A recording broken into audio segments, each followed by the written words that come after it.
If I was on the public side, when you see the orange flashing lights, or now they've even changed it to green and white, I believe, like anything just to catch the driver's attention. Like we have cones out there. We're coming up with new technology. It's hard to even hire a police officer to sit on every road job that there is across the United States. If I was a police officer, I would definitely, if I was going to write tickets, I would go to a construction zone Mm. because that's where they're speeding. And Right. unfortunately, if you're in a rush, maybe take a different way or plan ahead because we're not going to stop working there until the job's done. But I mean, literally, cars are flying past us, brushing us. I mean, I've been in the middle of the road before and you can just feel how fast they're going at 70. It's not like we send our kids to play in a playground in the middle of the road. So, I think we just need to be considerate of that people, actual humans are out there working. These are, parents and brothers and sisters that just want to go home at the end of the day. Hello, and welcome to another episode of Breaking Ground, a construction innovation podcast. I'm your host, Dagen Davis, and our guest today is Kristi Ronyak. She is the CEO and founder of Construction Angels. Kristi, thanks for joining us today. Thank you so much for having me, Dagan. Awesome. Well, yeah, I'm glad we could have you on the show, and we will get right to it. I know you are, working towards a really great cause, and I want to just get the awareness out there about it. So, if you could just explain in your words what is Construction Angels for people that are not aware of it. Sure. Construction Angels is a 501(c)(3) nonprofit charity. We started 15 years ago in South Florida. We've grown to 37 states over the short amount of time, but we are very specific to construction fatalities. So when a construction worker has a fatality in a work related situation, we provide immediate financial assistance and grief counseling to the spouse and children 19 years and younger that are left behind, and we give up to $10,000 for the families. We also give up to $2,000 for scholarships, and we do scholarships. I'm sorry, for grief counseling, and then we do scholarships as well. Okay. Well, that's certainly, a terrible topic, but a great thing that you guys are doing. And Thank you. so what I would like to know is how often are these deaths happening? So OSHA's a little behind on the statistics, but approximately 3.5 construction workers are killed every day in the United States, which is even an overwhelming amount to have even one. Yeah, that is pretty wild number. I mean, if you think about it, a lot of the construction sites are right on the side of the road and things like that. So it could make sense to the number, but it is definitely too high for sure. But again, awesome what you guys are doing. So how does someone qualify for this assistance right off the Okay. bat? Great question. So nobody even needs to call us, but they can actually go to our website, constructionangels.us, and complete a short 3 to 5 minute form. It could be a friend of the family, it could even be a wife or a child, it could be somebody in human resources or a subcontractor. So anybody can complete it. And then we verify the employment with the contractor or whoever had the fatality with the company. So we don't do, this is specific to accidental work related fatalities. So we don't do cancer, if somebody passed away of cancer or COVID. We had a few people reach out to us for that. Or we also don't do suicides because that's considered premeditated in our organization. Okay.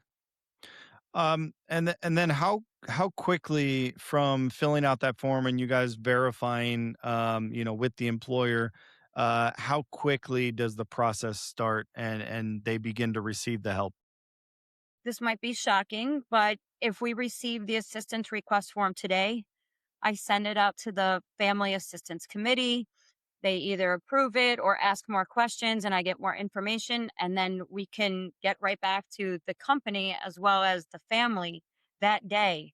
and a check will go out in the mail that day. So sometimes we've even had a check to the family before the funeral even happened. So we are immediate. Yeah. I mean, we're not trying to lag on time. We're trying to be an immediate resource to these people so they can utilize it for anything that they want. There's no questions as to what they're using the money for. Everybody has different needs. Yep. And then that's very valuable too. The speed of everything, especially I know funeral costs can get out of control sometimes. And just something that you're not expecting. And so that's great that you guys get it so fast, and then they can use those funds for whatever will help them in their situation at that time. And then so let's talk a little bit more about you and your background. What got you into this ultimately? So I'm a third generation of an asphalt family in Ohio, and I thought I would grow up working in my family's business. Um, I left Ohio when I was 16 and I came to Florida. Uh, Went back up there for a few reasons and ended up coming back to Florida in 2008 and started working in the construction industry for a concrete cutting company of all things, and was working with all different types of trades. And my family asked if I wanted to go to the World of Asphalt trade show in 2009. And when I went there, I met a woman who was walking around collecting money for one of our own. And I assumed one of our own was the name of a charity, but she was actually just helping out a specific family. So I donated to her, but I thought this is such a great cause. And I didn't even know at the time how many construction fatalities there were. Cause again, I was working in construction, like in the road zones myself and on the projects. I realized it was a dangerous industry, but had no idea of the amount of fatalities. So when I started looking at the statistics and then, talking to a few people and found that the charity didn't exist, there was a fatality that happened in Miami, and the contractors said, "Have you found that charity yet?" And I said, "No." And they literally said, Maybe you should start one." So it took about a year and a half, and I started it. I really didn't expect it to get outside of Florida. Um, but I was working also in Georgia for this company. So I started a clay shoot in Georgia and thought, well, if I can do a clay shoot in Georgia, then I can definitely go home and do a golf tournament in Ohio. And it just kind of grew from there. Okay. Well, yeah, that's a really cool origin story, and like you said, I mean, it's something that you don't really expect on the numbers, and your journey really kind of led to it, and then the suggestion, and then you actually made it happen, which is really cool. And I really like the name Construction Angels. It just fits perfectly for what it is. So that's really cool as well. So what really what ultimately got you going? I know you had the suggestion, and then kind of what led to actually moving forward with everything?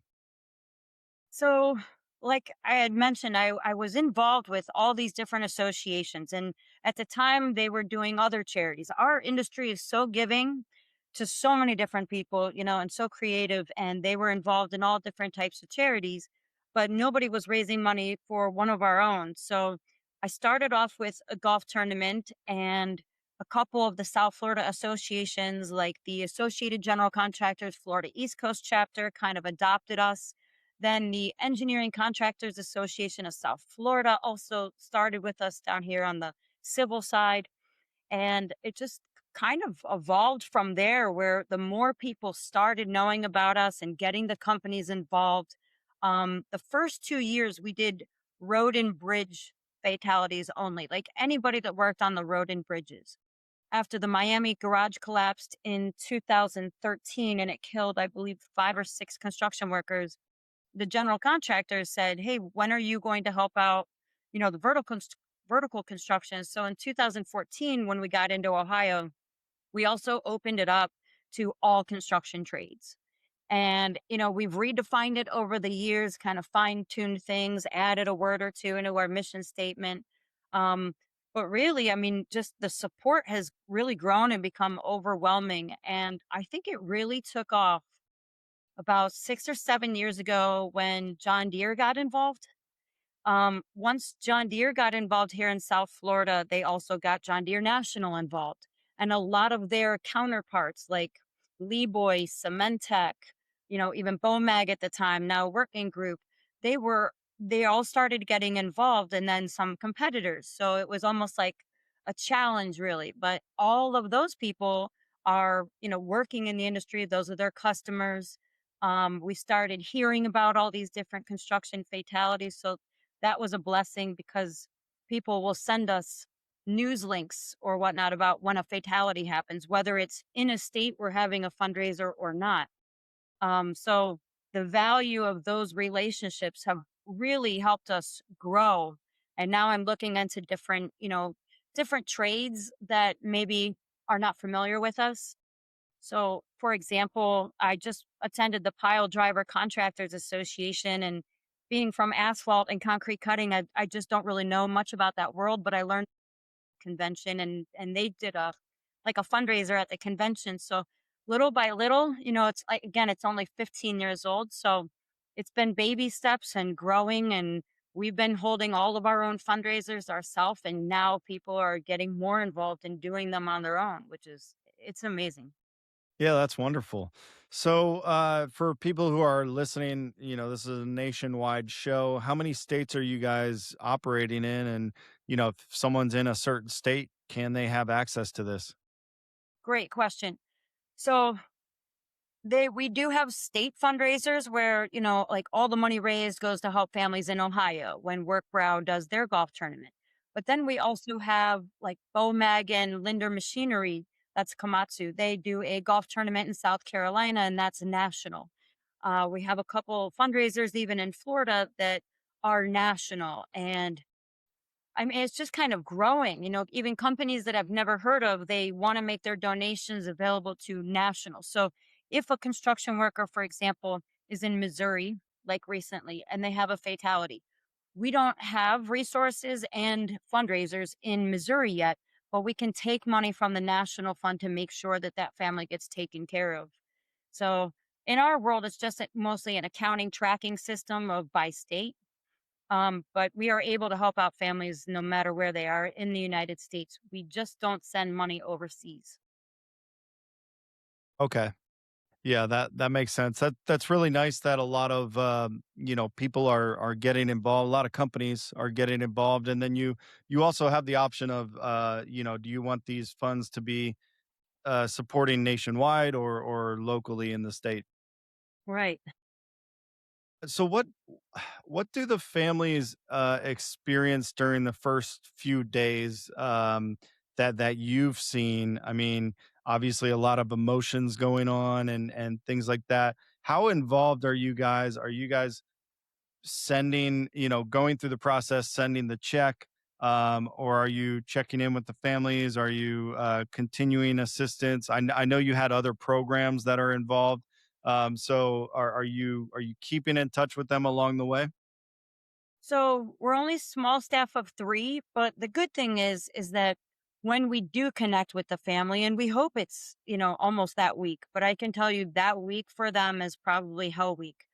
These people aren't they are expecting them to come home. They're not expecting them not to show up ever again, So it's it's definitely a struggle, a shock to them, and then it's just they're going through the motions and help, planning the funeral in their worst time that, a lot of them have young kids even or kids of various ages, and people are busy and then all of a sudden their life stops.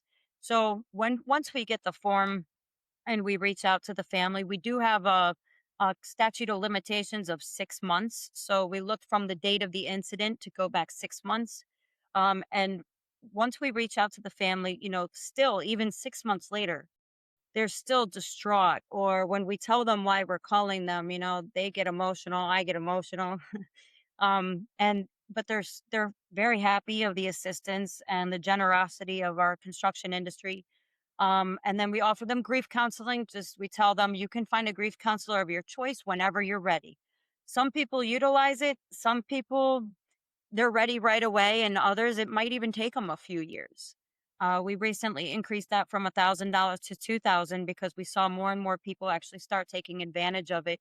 And sometimes when you have kids, they have different counselors. So we felt by increasing the amount would help. So we I did try to start a spousal support program because I was at an event in Iowa with Cementech and Master Builders of Iowa, where a wife had called me and another wife came out to actually share her story. There was a morning and an afternoon golf tournament, and she kept it together, and I fell apart, when she was telling her story. And it dawned on me at that point that these wives actually have something in common. I mean, there's plenty of people that lose people, but maybe to cancer, it's a different reality for them than losing somebody immediately on a job site. And it was working out, and I have three great wives. Um, One in Iowa, one in Michigan, and one in Maryland. And they tend to reach out to these other wives when I speak to them. I ask them, would you like, maybe to speak to another wife that's gone through the same thing? And it's really kind of helped them, a little bit of like therapy to help Yeah, somebody else in that same situation. But you have to remember, even 2 years later that I've kept in contact with them, they're still struggling with holidays, birthdays, just things that we don't think about until it happens. of course. Yeah, so there may be quite a few companies in the industry that are watching this show. How if they're not involved already, how could they get involved? So if you guys would if it's just an individual and maybe they would like to just go online and make a one-time donation, we work hard for every dollar, so it's still something that you're contributing. um Also, if money maybe isn't the thing that you can donate, that's fine. If you spend a lot of time on social media and you want to tag us and post things about safety, just raising awareness about our charity being so young, I think is a definitely an asset to us because we don't have a huge internal staff team. They can also we have state, regional, national sponsorships, all different monetary levels. You could host an event. We're always looking for new hosts. As I mentioned, or maybe I didn't, we have about 8 different fundraisers just in the state of Florida alone. In Michigan, we have two of them, but in a lot of states, we only have one fundraiser that tries to sustain that whole state. So we're always looking for people to get involved, maybe host an event, or even just come out and participate. If you go to our events tab on our website, you'll see all the different events that we're having across the country, from 5Ks, fishing tournaments, golf, clay shoots.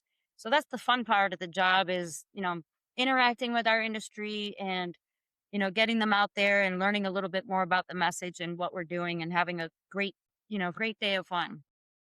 Yeah, that's wonderful. And what we'll do is we'll put your LinkedIn and your website on the description of the video below. So if anyone is watching right now and wants to get a hold of you or ask you any questions or even look at the events on your website, they can do so by simply just clicking the link below. Sure. All right. And we're about halfway through. So we're going to go ahead and cut to a quick commercial break, and then we will be right back. Every job site comes with pressure. Deadline stacking, crews moving, jobs depending on you. But behind the scenes, everything slows down. Quotes and bids, calls, service tickets, even admin work stacks up. With high-level talent, you can hire remote staff to fill the traditional office positions at half the cost, so your team can focus on what actually makes money. Scale your operation without scaling your overhead. High-level talent. Visit highleveltalent.com today to learn more. And we're back to our episode of Breaking Ground. Thanks for joining us here. And we have Kristi as our guest, Kristi Ronyak. She is, again, from Construction Angels. She is the CEO and founder. Just to recap really quick, we had been talking about something off the air that we really wanted to bring up was the safety aspect. So one question that I have specifically is it was surprising to me the number of fatalities that are happening per day on the road. And so for people who are not aware of that number, or just learned about it, and maybe even not even in the construction industry, what can you do as a daily driver or a daily person that is passing construction sites? What can you do to just be safer? So if I was on the public side, when you see the orange flashing lights, or now they've even changed it to green and white, I believe, like anything just to catch the driver's attention. Like we have cones out there, we're coming up with new technology. Um, it's hard to even hire a police officer to sit on every road job that there is across the United States, a detailed police officer. If I was a police officer, I would definitely, if I was going to write tickets, I would go to a construction zone because that's where they're speeding. And unfortunately, if you're in a rush, maybe take a different way or plan ahead because we're not going to stop working there until the job's done. But I mean, literally, cars are flying past us, brushing us. I mean, you feel it. I mean, I've been in the middle of the road before and you can just feel how fast they're going at 70. It's not like we send our kids to play in a playground in the middle of the road. So, I think we just need to be considerate of that people, actual humans are out there working. These are, parents and brothers and sisters that just want to go home at the end of the day. So, it's the job site doesn't last that long. You don't have to be on your phone. Texting and driving is a big thing, or, you know, um, intoxicated driving, and just plain, busy doing other things where you're not focused or paying attention. Wait until you get out of the construction zone. We're just trying to build it actually to be safer, more productive, get more traffic in and out safely. So the whole idea of building those roads or bridges or whatnot is just, for a better way of life anyway. So slow down is the message. I mean, even in some states, they even have fines for killing construction workers or hitting them, which I think is important. But I'm a big advocate personally of the speeding cameras that some states are picking up. It is a law, it's state by state whether or not they can use them. And then, even that equipment is expensive, but I definitely think it's going to be worth it in the long run. It will issue speeding tickets if you're speeding in our, work zones. That's what they're there to do. Yep, So, I'm in Arkansas, so I'm very familiar with the speeding cams. But I haven't necessarily seen them around construction sites. At least, when I'm driving. So that's an interesting thing. That would certainly slow people down. That's for sure. right. So here in Florida, it has not been passed yet.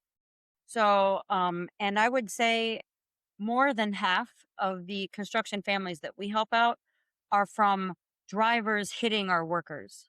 We helped out a tragedy in Maryland a few years ago, killed 6 construction workers from one speeding car hitting another speeding car, and it went right through the concrete barricades and killed, a crew of 5 and a woman inspector. And, if they just weren't speeding, they could all still be here. So, that was a major impact that actually made national news. Not every accident does. I mean, we helped out a family where there was a hit and run and they still haven't found the driver. So there's just a lot of Jeez. crazy different accidents. I know. And yeah. So then let's talk about the flip side. If you're a construction worker, since we may have quite a few listening to the show, what could you do to protect yourself, or at least better your chances of these accidents not happening? Well, I think on the road, it's a little challenging to help protect ourselves because if you look at our industry as a whole, all trades, you have toolbox meetings, you have safety stand down weeks, you have, National Trench Safety Week. Like we are doing so much in our industry. Our organizations and construction associations, they promote safety. They have safety events. They have safety councils.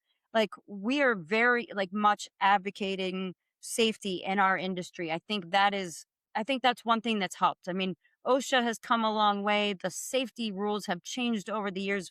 We are getting safer as an industry as a whole. I do think that there are things that construction companies can do to change some things. Like one accidents are accidents and they're going to happen, right? Some are preventable, most of them preventable, not all of them though. We've gotten better equipment sound. One thing that is definitely preventable is trench boxes. The collapse of the trenching. If they just shore it up with a trench box, that's a preventable fatality. And there's too many of those also that contribute to the 3.5 workers killed every day. So, if the general public did their job to slow down during our road projects and civil projects, I think if you have high rise buildings with MEP contractors and concrete, they're all tying themselves off. They're following safety protocols. Make sure you're checking your equipment. Make sure you're communicating. All those are important. And I think definitely as an industry, we're getting better at it. It's just a few twitches and things that we need to change. And I think raise awareness to the general public about how they're affecting our fatality numbers. Yeah, that's a good point. And on the public side, I mean, I am in the industry, and I did not know the number of fatalities that happen on a daily basis like that.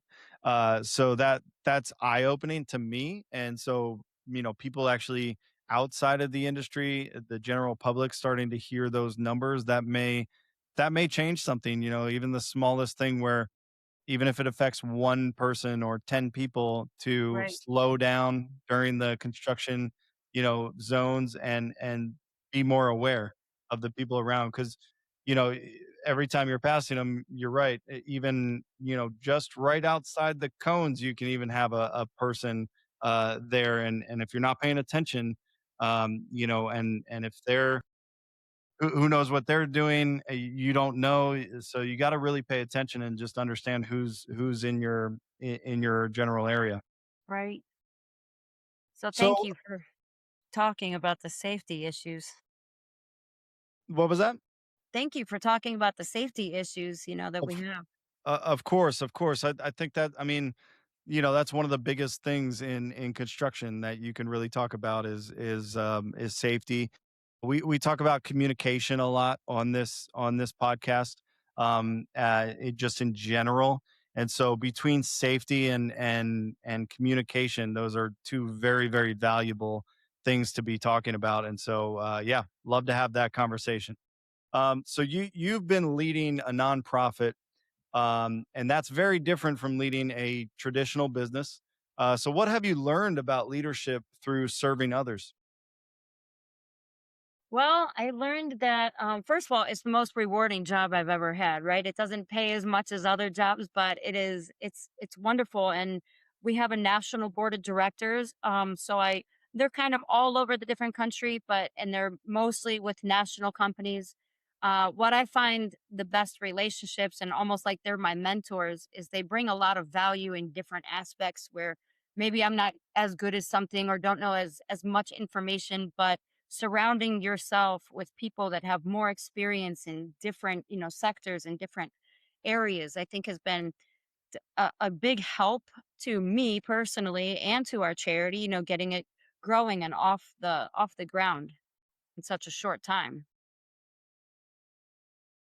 Okay, and then so I wanna kind of dive in a little bit to our main theme of the show, which is construction innovation. I know you brought up the fact that in these construction zones, they're starting to pass these laws where the construction cameras can be, or not the construction cameras, the speed cameras can be there to slow down drivers. We can even stick to this the safety side of things right now with innovation. How have you seen any other innovations that would help with the safety of construction workers on the side of the road? Absolutely. By going to some of the trade shows like Con Expo or World of Asphalt, I know that they have actual what are they? Almost like sirens or something that will go off if a car is about to drive through the work zone to alert the workers so they can run out of the way. I believe there are cones that do it. I think there are, like I said, like the noise, it's almost like a train horn.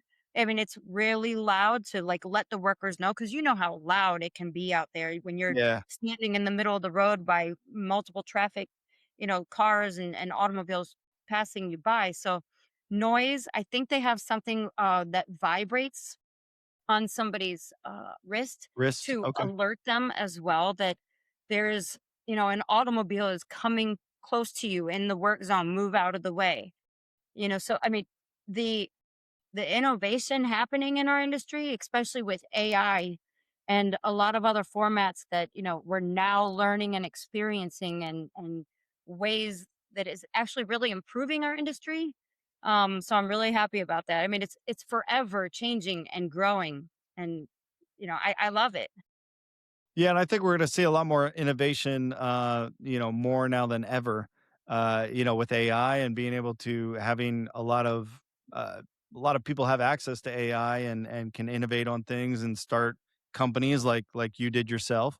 And so I think we're going to start to see a lot more of this innovation. That's really unique and cool to me to hear the siren thing that you were talking about, the alert really for the workers. So as soon as they hear that, they just kind of run, the opposite way or run towards the grass, right? And so Yep, to get out of the way. that's pretty cool to hear that there's actively innovations right now that are happening to keep people safe. And one thing that I can tell you that we've done that's now innovative to our charity with the help of AI is I received a call from a masonry, a guy that was in the mason and masonry industry. He contacted me and said, "Hey, what are your challenges? What are you guys facing?" And I said, for 15 years, our challenges have been finding the family. So, if we get a news link, you watch the news and then you might pick out a vehicle that has a company logo on it if they don't tell you who the company is. So then you have to track down, find the job site, try to find a company and say, hey, do you know who the contractor was that had the fatality? It's so hard. That's why the statute of limitations is 6 months because it is sometimes taken us longer than that to even connect with the family. Sometimes when we do reach out to the contractor, some of them don't know that we're real, that we do exist. They, have to fact check us. I've actually had a few people hang up on us. They they thought we were, joking. Yeah, not joking. But so this guy, by time I landed in Chicago, that was 3 hours. He had put together AI agents that were able to pull OSHA reports, pull obituaries, scour social media, finding the wife or, maybe the husband's name or the children's name, how many they had, uh, what happened on the job. I mean, it was so specific and it's really helping us now doing all this research work and it's taking all that out of it. Now we're just trying to utilize that information and reach out to the right people and hopefully they'll get that form completed within 6 months a lot faster. So there's a lot more than us waiting for the industry to just tell us about a fatality. We don't know about all the fatalities and a lot of people don't know about us yet. And how do you find out about those fatalities if you're not being told or if people aren't reaching out? So like I said, I mean, OSHA, they're active investigations that are going on, so they can't even give us the information. However, they have put our information as a resource to families on their website. But how do we Okay. find out? I mean, unless I was looking at a specific state, which sometimes I do when I go to a golf tournament in California, I'll try to say, pull up recent construction fatalities and it might pull up two or three, with even within days of me being there, something locally or whatnot happened. It's just we don't get the information unless we're searching for it. So now that innovation with AI is really going to help our charity find more of these fatalities. I think we're getting almost every single one of them. Yeah, that's amazing, and that's really cool that, you're not having to personally go into a search and a specific area and try to find it. Those are now gonna start coming to you, which is amazing. Right. And to be honest with you, if you looked at or even asked AI, how many Texas fatalities happened in 2025? It's not going to give you any of the answers because they don't have the statistics of 2025. That was last year. You and I have to file taxes by April 15th. but we don't have any real data. It's years backwards. You might be able to get statistics from 2023 or 2024, but you're not going to get real statistics of last year's fatalities in one state, even if you're specific. So it's really hard to get all the current statistics.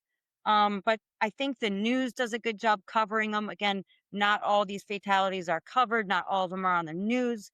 They don't make national news. There's not just a ton of awareness around it. And I think our mission, once you hear it, it's kind of unforgettable.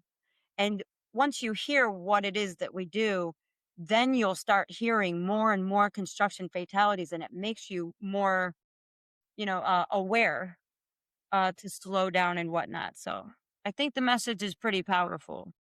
Yeah, it's really just getting it out there, like you said, and people understanding what construction angels is and how you guys are helping, and that's really going to attribute to not only just helping the families but helping on the safety aspect, like you were pointing towards right there.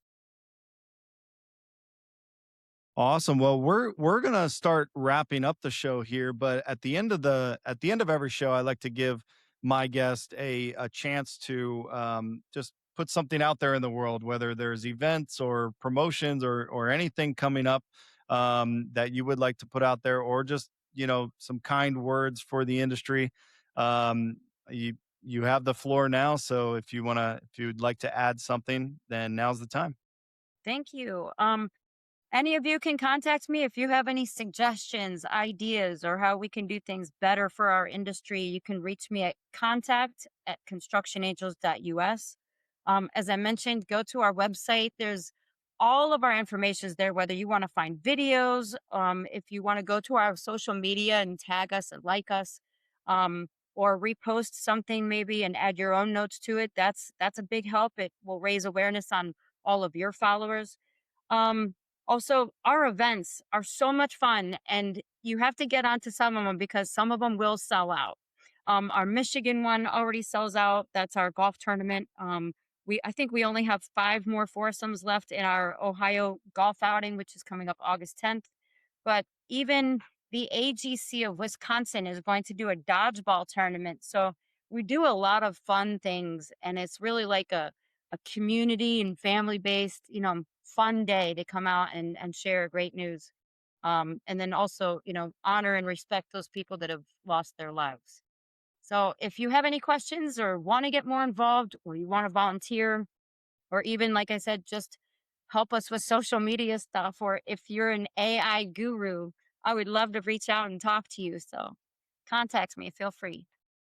Thank you, Dagen. Awesome. Yeah, of course. And thank you very much for joining us.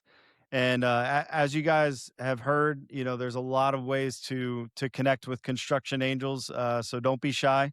We're gonna have the ways to contact down in the description, and especially the website URL. So if you guys need to, if you just want to do some research, like I did, and just kind of go through the website and see what's happening, and also those events. So if you guys can make it to an event, I haven't been yet. I would love to be to one of them in the future. So I will definitely be looking at those.